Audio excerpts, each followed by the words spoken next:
You're listening to That Home Loan Hub. I'm Zibuni Salimova, here to make home loans and property investing simple, smart, and stress-free. Let's get you closer to your property dreams. Hello and welcome back to the episode with James Shears. Hello, James. Hey, Zibuni. Good, thank you. James, what are we talking about today? Well, today we're going to go back in time and we're going to go a little old school, and I'm going to bring out Robert Kiyosaki's Cashflow Quadrant. Cashflow Quadrant.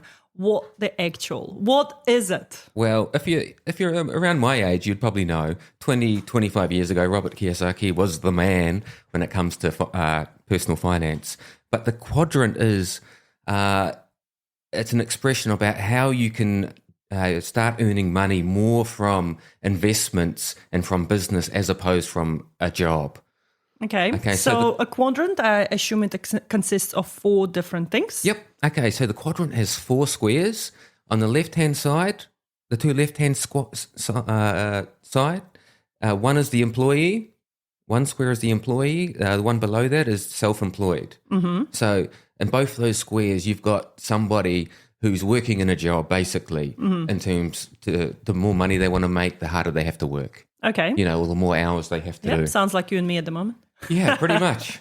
Awesome. So what we want to be doing is working our way towards the right-hand side of the quadrant. Uh-huh. And what's on the right-hand side? On the right-hand side is you've got the business owner who owns the business but doesn't necessarily work in the business.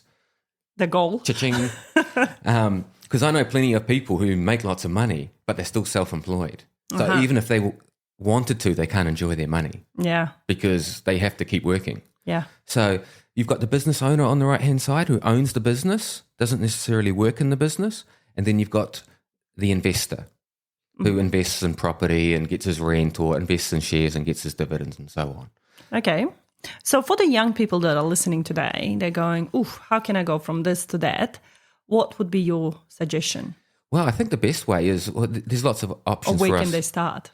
Well, obviously with KiwiSaver, building up your KiwiSaver is a great way to get that capital, because to be able to get to the right-hand side, you've actually got to have capital.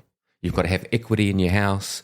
You've got to have a super fund or money that you're saving up. You can't just go and become an investor with $100 because you make 10% on $100. It's only going to be $10.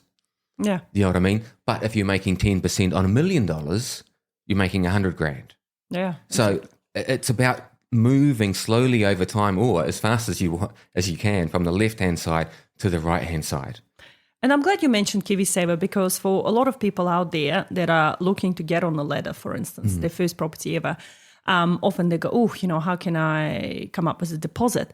And if you have a KiwiSaver, or if you're just entering the workforce and you're looking to buy a property, in 3 years' time, joining KiwiSaver right now is an absolute ideal prime time, because you put 3% of your income and then your employer puts 3% of your income as well. So you're getting an instant pay rise when your employer puts in 3% on top of your salary.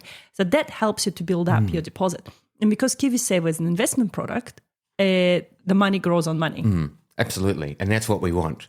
And it's the same with if you're paying your mortgage off faster, because you're just saving yourself tens of thousands, perhaps hundreds of thousands of dollars in interest costs. If you pay your mortgage off faster, you are going to be in a much better situation to get that second property quicker. Yeah, absolutely. So it's the same as building up the KiwiSaver. So you can have both these things working for you. Yeah, because I think a lot of clients we're dealing with right now, they're sort of sitting in that spot. They are the first home buyers and they're looking to buy in an immediate future, 6 to 12 months.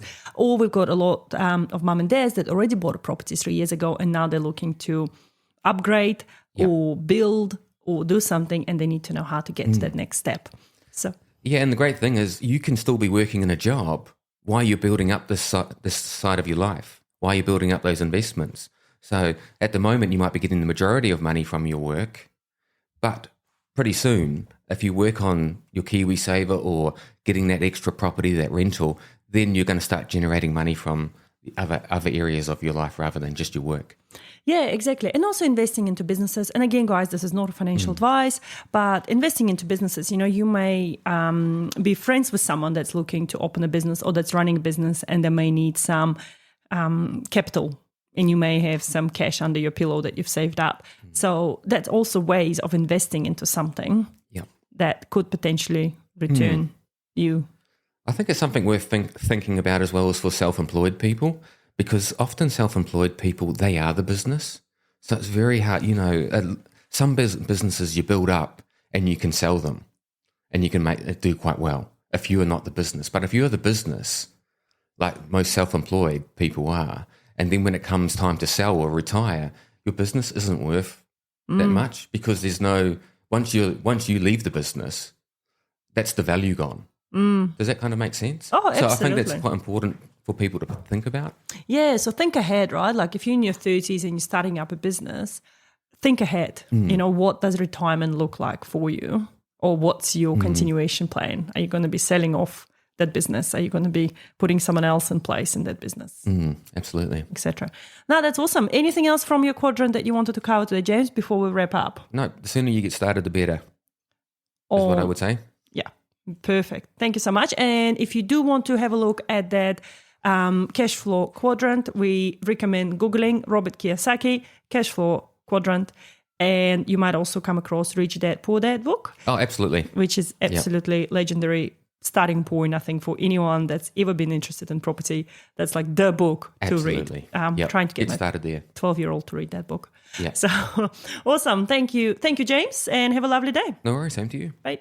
And that's a wrap on That Home Loan Hub. Don't forget to hit subscribe and join me next time for more property tips and tricks. Your next smart move starts here.